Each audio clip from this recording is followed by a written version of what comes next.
Let's step into the deep end of the conference finals with TNT's lead analyst. Eddie Olczyk joins the Chirp podcast with Darren Millard, taking us inside the Oilers and Stars series and Connor's quest, what the Rangers have to do to balance things out in game, and the coaching side of our game. The carousel has almost stopped. What have we learned about the hirings? It's the Chirp podcast with Eddie O. Next. Boys, I'm Mike today. Just let everyone know, don't say anything stupid. Heads up! Oh, how'd that feel, old man? What are you gonna do? You! That's a disgrace! That's a disgrace! What a joke! Hit him, light him up. Yeah, nice hit. That's solid. Hey, before we get into this, like the podcast, click like, rate it, give us a rating, because Eddie Olczyk will come to your house if you don't, and he will track you down, and he will make you pay for Nobody's that. scared of that. Come on, Mallard. Nobody's Come scared. on, you got a mean streak deep down somewhere in there. Yeah, I do. I do. Not very often, but I do. How you doing, pal? Nice to be with you. I'm doing great. I love watching you. I love texting you during games. It's one of my favorite things. I love it when I'm on the set myself and I get a text from you that you're watching and you're paying attention to what's going on. So there's no better person in the conference finals to chat about things. You watched a doozy. I'm curious about this Edmonton-Dallas series. Like, I can't get a grasp on what's going on in this series. Yeah. Well, the starts have been a little concerning. I talked about it last night on our TNT broadcast, and the starts for Dallas have been a little concerning. But in 2 of the 3 games, they've been able to find periods where Edmonton has had, they haven't had an answer. Now, anybody could argue, well, how about the first period last night where Dallas didn't have an answer? Or you go back to the first period in game 2 in Dallas where Dallas got off to a slow start and Edmonton had, 16 shots, I think, in game 2. Excuse me if I'm off because all these games are starting to trying to remember where in the hell I am. But and I think in that game 2 as well, I felt like they turned down maybe 4 or 5 chances to shoot the puck in the first period. I mean, they could have really had like 20 plus shots on goal in game 2. So it has been all over the map. But I think when both teams play the way that they can, Mallard, I just think that Dallas is just, they're deeper. I think they can defend better. But you're right, it's been tough to kind of get a handle on the series because at times, like last night, it was a golden opportunity for Edmonton to play as well as they did in the first, and then all of a sudden just didn't have an answer in a second is probably more concerning to me than Dallas getting off to slow starts, but then them finding their game. But I think that speaks to the depth and the experience, I think, in totality that they have from the guy standing behind the bench all the way to their, fourth line and their, third pair of D. Is Edmonton's blue line starting to become a factor?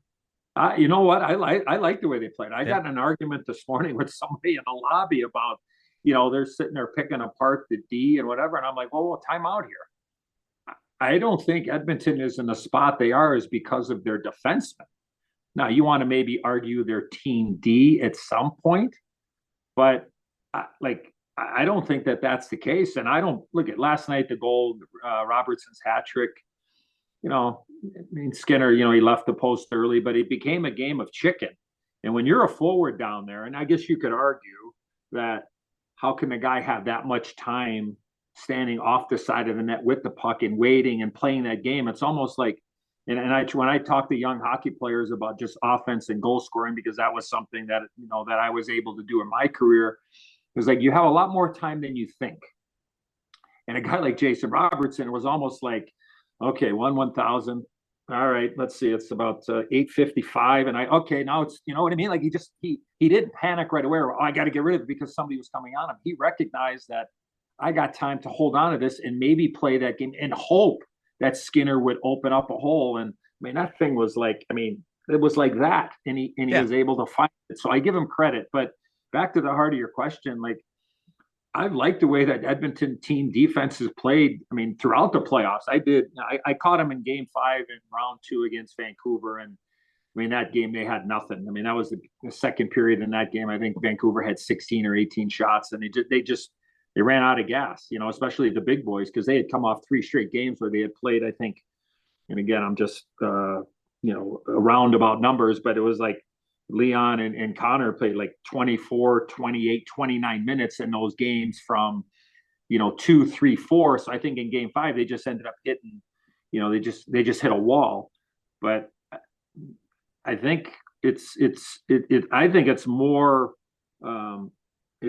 team than it is the defense. And I like the way that their core defensive played for the most part. Yeah, they made mistakes, but at the end of the day, you got to get contributions from everybody, and the forwards also got to help the D as well. So I don't have, you could pick them apart, yeah, maybe on a couple of goals, but I think they played pretty damn well as a unit, and they they probably played better than I thought that they would play. And they're down 2-1 to a pretty damn good team. A lot of people kind of felt going into the playoffs had a chance to win the cup.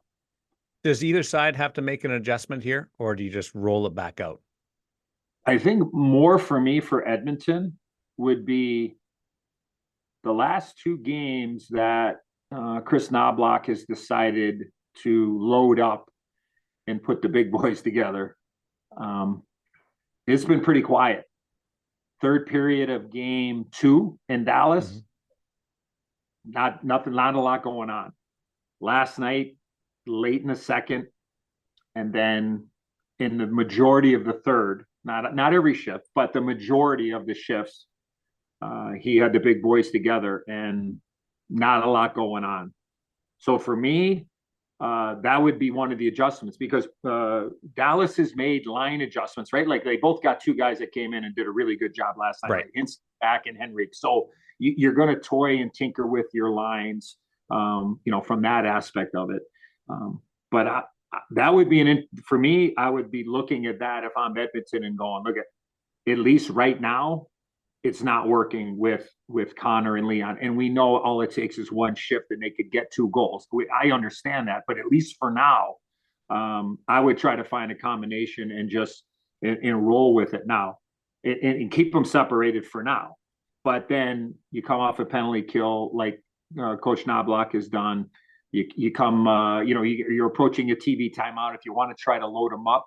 But I'm just off the recent history of watching these guys play together. So I think if you're talking about, where is that, where is that change or that tinkering going on?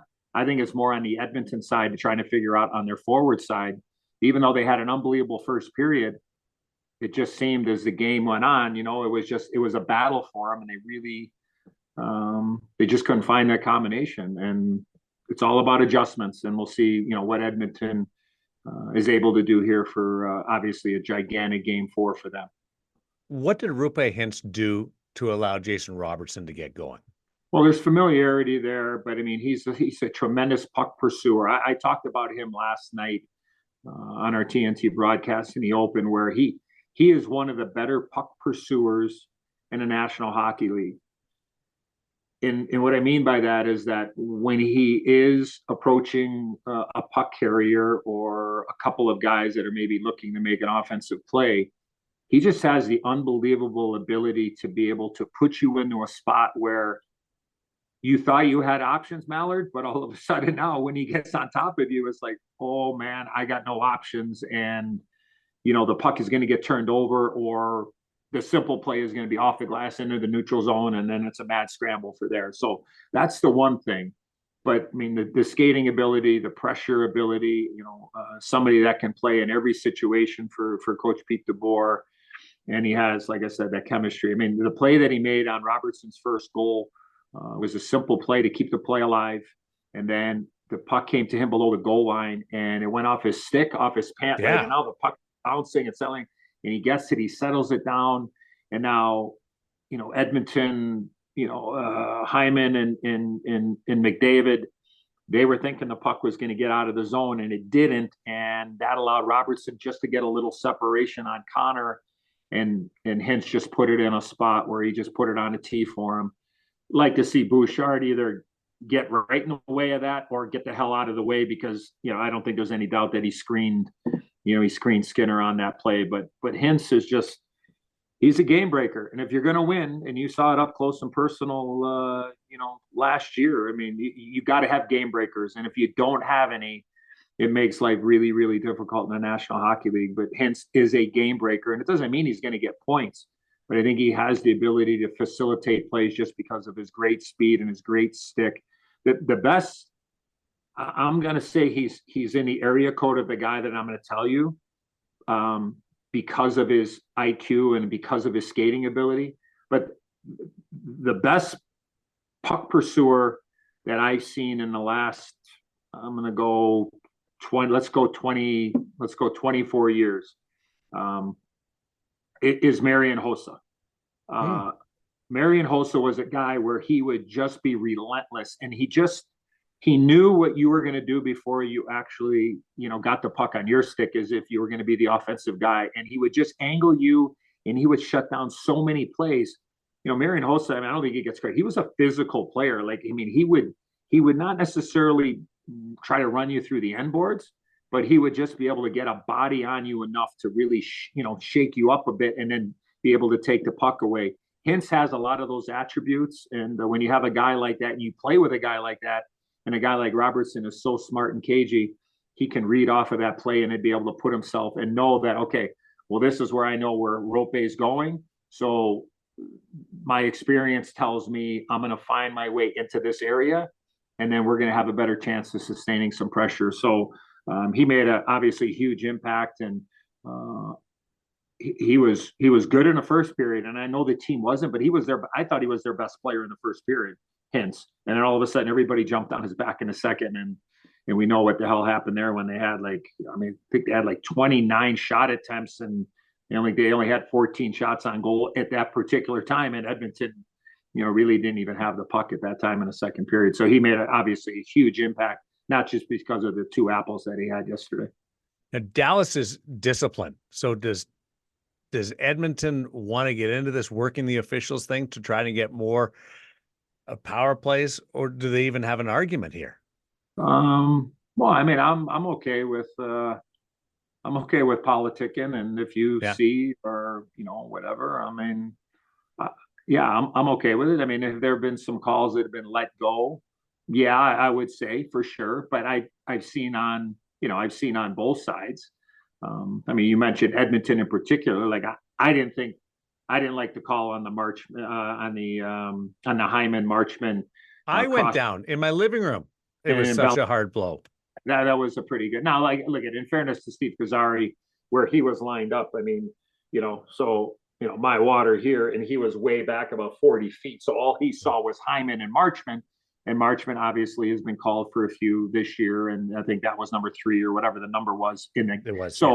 They're already, the referees already know, and I get it, and I understand. But to me, where he got him and how hard of a cross check that was not. And to me, I didn't think that was a dive or an embellishment.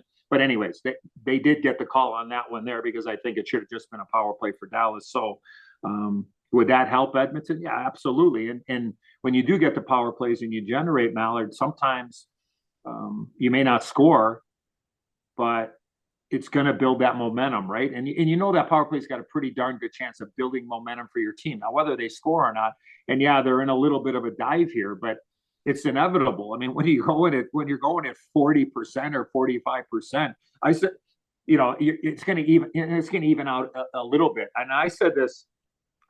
We were doing a game earlier in the year, and Edmonton was playing, and I just said, and I was just, it wasn't tongue in cheek. I was just being really, I said, if I was standing behind the bench and my team took a penalty against Edmonton right now, I would call the referee over and go, hey, look, just give them the goal, and we're going to save the time on the clock to try to get back in the game.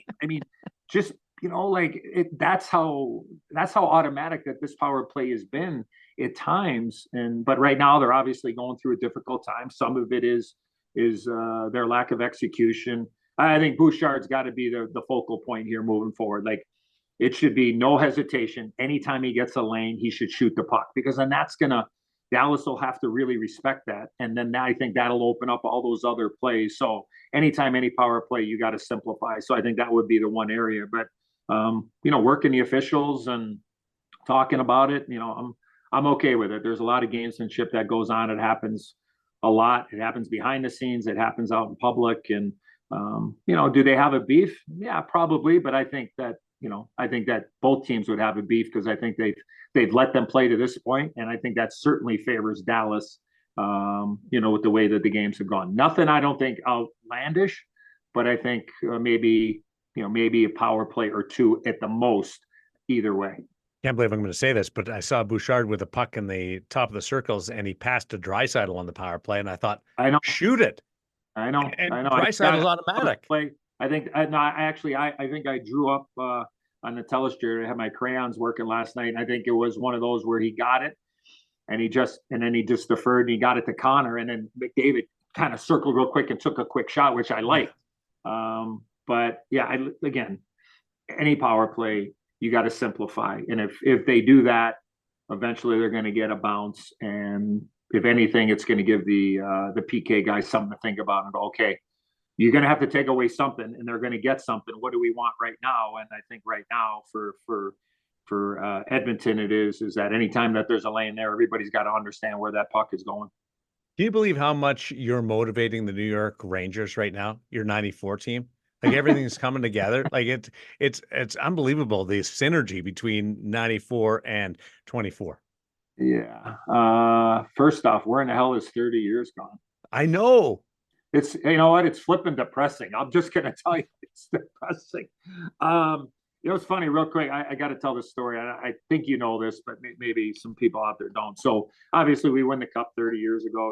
Coming up, and we have the parade, right? Like, I mean, New York City and Ranger fans have been waiting 54 years for a parade, right? 1940, and we finally win it. So on June 17th, 1994, and anybody remembers that date specifically, obviously that was the day that OJ went on his Bronco chase, and we had our parade that day in the Canyon of Champions in down in Manhattan and Wall Street. So it was like 1,000 degrees that day. We all met at the Madison Square Garden, and we took buses downtown in our meeting place, and then we jumped on the different floats we were on. And at that particular time, I had my two boys, my oldest son, Eddie, and my son, Tommy. And they were, let me do the quick math here. Tommy was 3 turning 4, and Eddie was in that 5 range. And when I get to the punchline, you'll know why I'm telling you the story. So halfway through the parade, I got my sweater on, I got shorts on. Everybody, it's warm, but everybody's having a great time. It's like unbelievable. The scenery, the ticker tape. I mean, it was great.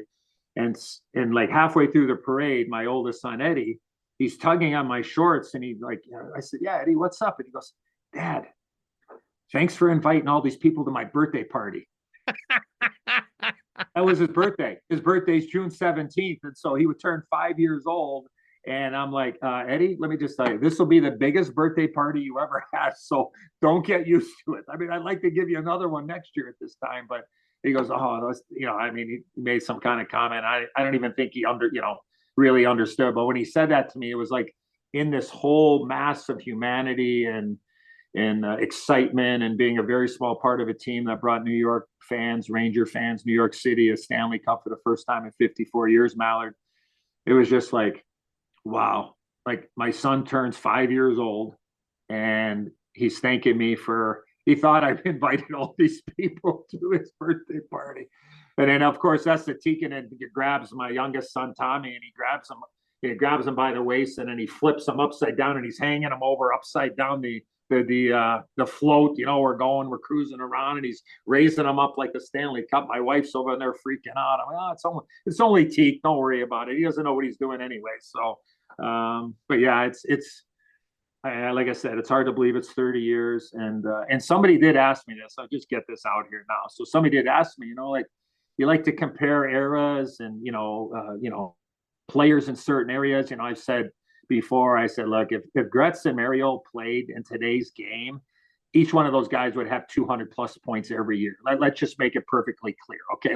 So obviously I'm a little jaded and biased about, the era that I grew up with and then I eventually played in. But somebody said, you compare the Ranger team, the 94 team, to this team and everything. And, how do you think that they would match up? And, I'm like, okay, I know this world that we live in and stuff. I'm like, okay, let's just make it perfectly clear. This team would be competitive against our 94 team. Okay. End of story. That's it. They would be competitive. That's all I'm going to say. Because everybody wants to know, well, who would win or whatever. And I think the most respectful way to say is that, it would be competitive. Be a good game. We'll leave it at that. I think the 94 team was better, but that's, you don't have to say it. I'll say no. Like I said, the series would be competitive. That's all I'm saying. Crazy that it has been 30 years, but it's back. They're in a good position. Can they keep relying on? Can they keep winning this way? Like Carolina, they weren't the better team. Sure. I don't think they've been the better team here. Well, I mean, if you go back and look at a lot of the games, and again, I'm talking like eye test, not necessarily numbers or the analytics. But then when you do look back and you see, well, geez, they came back, 27 times, and half of those they were down by 2 goals, and they somehow got points. And all of those games, they do have that. You want to call it DNA. They do have that ability to just kind of play through it, even though you might get outplayed or whatever. So the other day, full disclosure, trying to get from Dallas to Edmonton was a little difficult. So all I saw was the last 9 minutes of period 3, and then I saw the overtime goal when Wenberg scored. So I didn't see a lot of that game. But yeah, I think for the most part, again, I didn't see a lot of game 3, but going into that game, series was tied, obviously, but I thought Florida was the better team for the first 2 games. But the Rangers have been able to, to find a way and win low-scoring games, and now win the game the other day, which was obviously really crazy. And the breakdown defensively for Florida. I mean, you had Rodriguez against Wenberg on the faceoff, and more times than not, when you're playing a defensive scheme off of a lost faceoff, usually the center, they usually lock on. And when Wenberg won it so cleanly, it almost was like everybody just kind of got puck watching, and Rodriguez kind of went out and started fronting the shot and there was nobody really in behind. So I don't know, again, how Florida would play on that type of a face-off, situation, but usually the center locks with the center and stays with him. And Wenberg wins the draw, and he was all by himself, right? And Lindgren took the shot, and the redirect goes in the back of the net. So, yeah, I guess, long-winded, as long as the guy in goal continues to be like he has for the Rangers, and if you do get outplayed or outchanced, or from what I heard the chances were a little closer than maybe the shot attempts. Yeah. The eye test was telling you a high danger chances from game 3. But, from Florida's point of view is like, like shot attempts or whatever, like that's the way they play, and you're going to get your chances, and you have to capitalize on them, obviously. And it's so difficult, as Mallard, like to chase the game. Like when you get down, I mean, it just makes life a little bit more difficult, but you put yourself in that spot, you got to dig yourself out. And Florida did that. And, obviously eventually lost in overtime. Of the 4 teams left, does anybody have more urgency or desperation to win this year than anybody else? It seems pretty across the board even. Edmonton's got that Connor chase. The Rangers President's Trophy winners. Florida was there last year. The Dallas has got guys that are at the tail end that might not get this good a chance. Yeah. That's a great question. It seems more even this year than other years. Yeah, no, I would say from that 30,000 foot view of looking at the teams, and I think I don't know, what's going to happen with some guys specifically. I mean, a guy like Joe Pavelski in Dallas, he's the first guy that comes to mind because he's been an unbelievable player for a long time. I think Dallas has got some players that are coming where you sit there and go, well, geez, if they win here this year, Mallard, you sit there and go, wow, why can't they do what Chicago did, a bunch of years ago there and win 3 and 5 or go on a run like Tampa, right? And get to a couple of cups and do that type of thing. When you started asking that question, I think my mind went right to, okay, well, who has a big guy that has a contract expiring at some point here, and how does that all play into the decision, right? And I think Leon's contract comes up Right. after next year, right? So, like, I think they're all on an even playing field. But when you look at it, not only, I think into next year, you sit there and go, well, geez, like, how would that look if that was a massive change that happened? Or, the Rangers decide to pull the plug on somebody and make a move. But yeah, I think all of them have obviously an unbelievable opportunity, but I don't know if I don't think the door would be, really closing on anybody in the very near future. But I would lean more towards, what ends up happening with a guy like Draisaitl, because he's out of all the guys there, and I don't know everybody's contract length, but you sit there and go, wow, well, I mean, they're going to have to pony up, right? I mean, if I'm him or I'm representing Leon Draisaitl, and we know what's happening with the cap and whatever, like, okay, I need 14 plus, and is that going to be able to to get it done, and is that going to be able to make everybody happy? So, who knows what's going to happen a year from now? But I think all four of these teams' windows obviously are pretty wide open, at least at this point.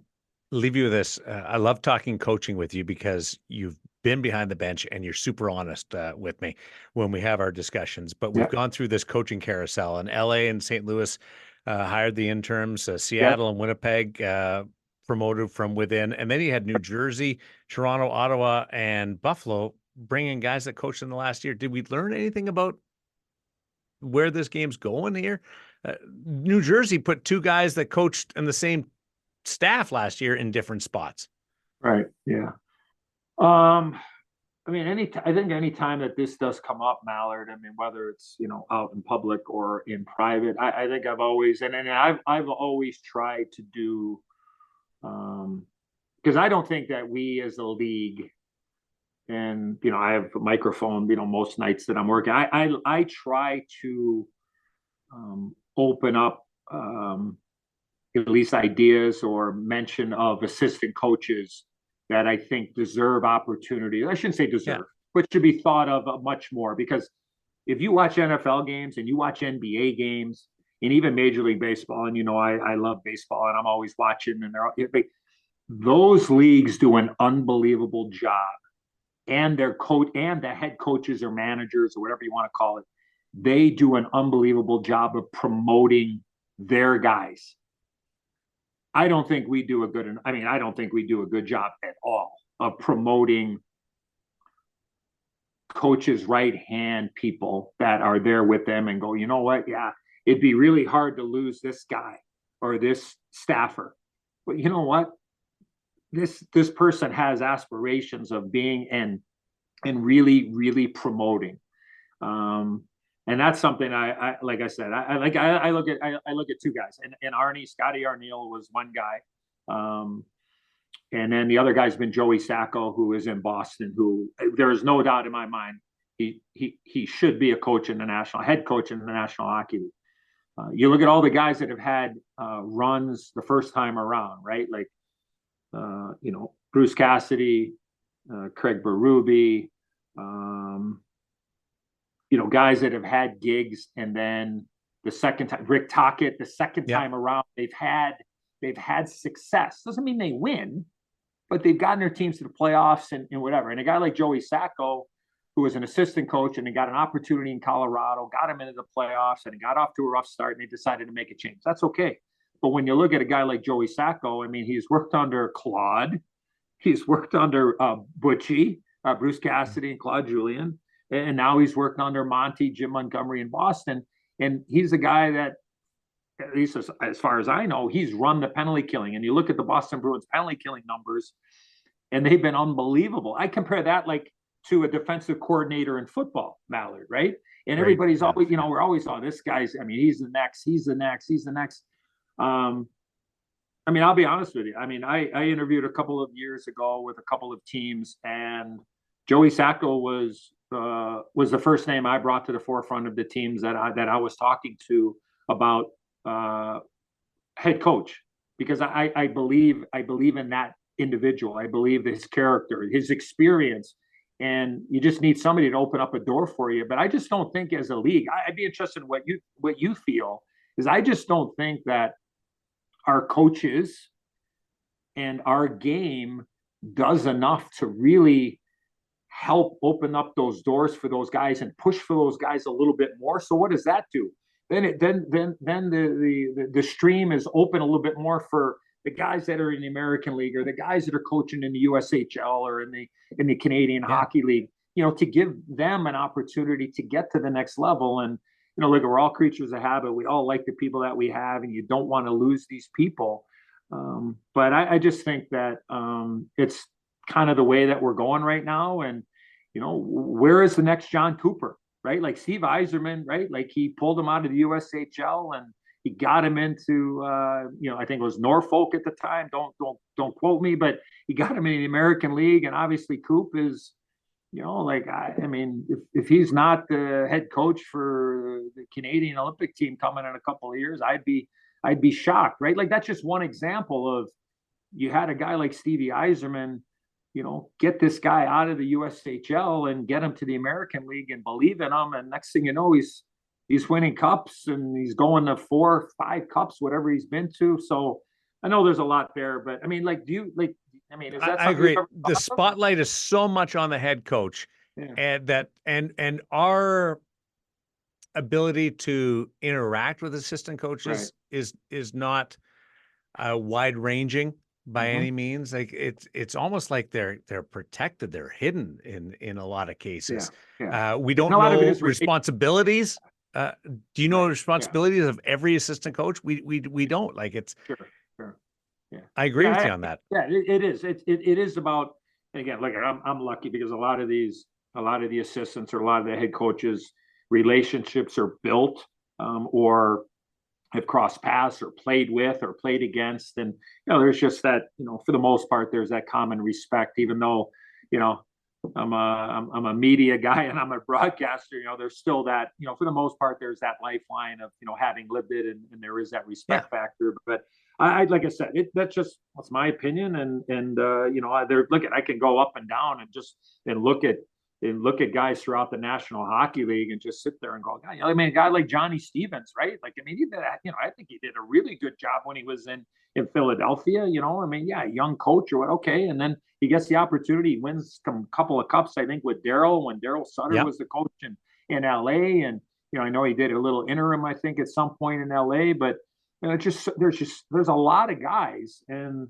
I mean, look, I mean, right here in Edmonton, right? Like, I mean, they gave Coach Knobloch an opportunity right now. He was in Philly with Dave Axtell, and then he was with the Rangers there. And, it took him, relationship wise and, with Team McDavid here, so to speak, right? With Jeff Jackson and Connor being here, and then Chris Knobloch coaching Connor and juniors. So, I mean, there's a lot of tie-ins there, but I think that we just, I don't know, how it was other almost like they were that desperate that they went that way. And same with Andrew Burnett. He probably isn't that coach if not for the situation in Florida that gave him that opportunity. So I'm with you.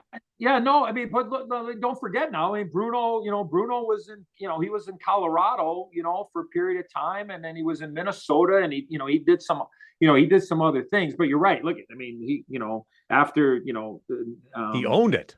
Oh no, 100%. But that opportunity, and again, I mean, it does happen. But I just think sometimes when you look at the merry-go-round, it just like it was okay. Well, this guy was here, and now this guy is gone here, and whatever. It's just like I think that the fresh face or the opportunities for those guys that stand alongside the bench bosses. I know they're so valuable to them, and they trust them, but.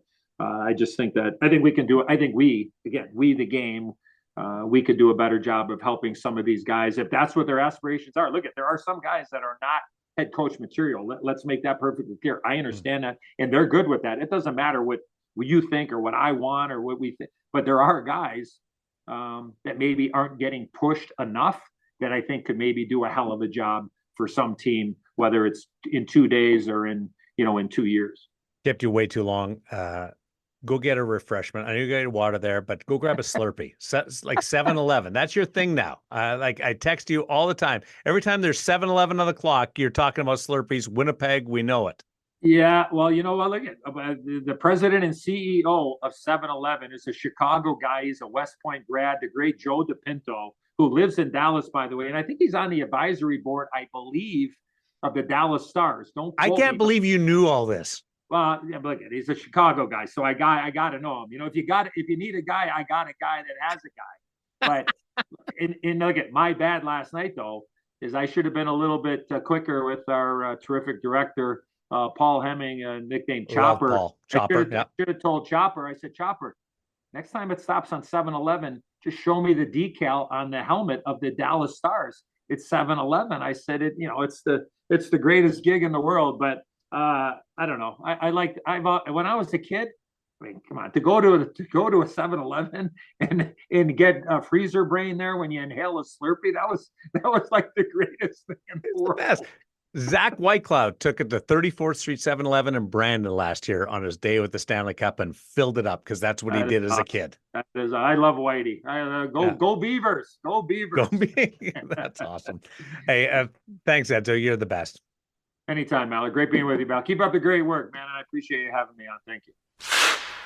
No better person to talk to, get a temperature on what's happening in the conference finals than Eddie O. Have I told you this story? First time I met Eddie O?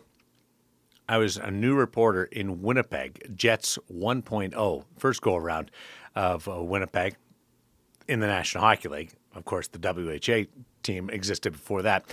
But I was new. I was standing on the bench. We were allowed to stand on the bench back then during practice. Couldn't imagine that now, of being on the bench during the course of a workout for a National Hockey League team. But I'm standing there, and I don't know where this person skates up, takes off his glove, and says, welcome to town. I'm Eddie Olczyk. And that was my introduction to Eddie O, and a welcome to the National Hockey League as I moved over from Brandon, and just 2 hours down the road, but big step in the world of professional sports, and that was pretty cool. Did a lot of stuff with Eddie back then with the Jets, and that relationship carried on to Sportsnet, and now obviously continues to this day with the Chirp podcast. One of my favorite things is texting Eddie during the game, and he will text me during our games as well when he's watching. Just gives you an idea that there's somebody paying attention out there, and he'll respond to things that we've said on our broadcast, and obviously I'm paying attention to what he's looking at, and mostly complimenting him or going down the road of the 7-Eleven drop-ins. Every time there's 7-Eleven, he fits in a Slurpee. The Slurpee capital of Canada, Winnipeg. It all ties together and comes full circle. Listen, I don't know whether people were paying attention. I kind of missed it at the time. I was surprised at the buy-in to the question, but I didn't take it any further than that. I'm talking about Martin Necas. And when we had him on a couple of weeks ago, talked about the last dance approach of the Carolina Hurricanes. So many free agents, and the coach wasn't done at that point in Rod Brind'Amour, and where they were going, and was this the last go-around for this particular group? And Marty didn't blink. He acknowledged it right away and, in fact, embraced that conversation. A lot of times, players will say, hey, we're not thinking about that. We're just trying to win. They'll give you the athlete speak. And in a lot of cases, that's actually what they're doing. They're trying to put the future aside and just focus on the group that's assembled right now. Necas didn't do that. He welcomed the opportunity to talk about it. And basically, I think we know why now.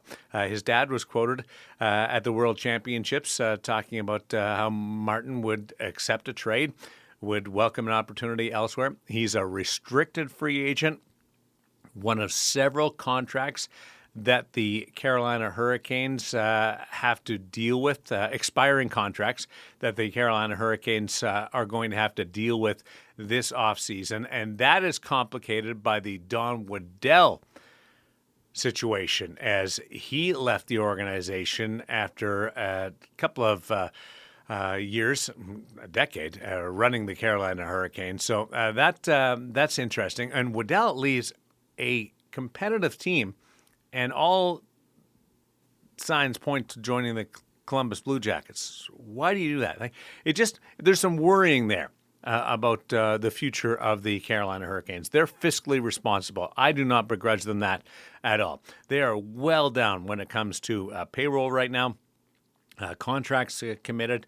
They do not do anything without a deep dive on every significant move. They were all in this year. I love that.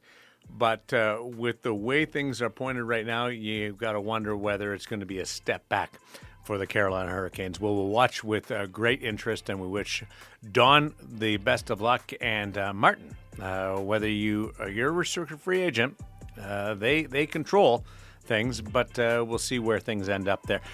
You know, Martin Necas to Boston, would that make sense in a flip for Linus Ullmark? Would that get it done in that type of hockey trade? I kind of think so. That will be something that I will be keeping my eye on. Thanks to Eddie Olczyk. Thanks to Bob Bender. Thanks to you. And again, rate the podcast. Rate the podcast. It gets it out to more people every time you rate it. So do that right now, please. 1, 2, 3, 4. That's all it takes. 1, 2, 3, 4. Boom. You're done. And it's all taken care of. Rate the podcast and leave us a comment. You can email me directly, or you can do that while you rate the podcast. But it does make such a huge difference, and I really do appreciate it. Please, don't want to grovel. Talk to you next week on the Chirp Podcast with Darren Millard.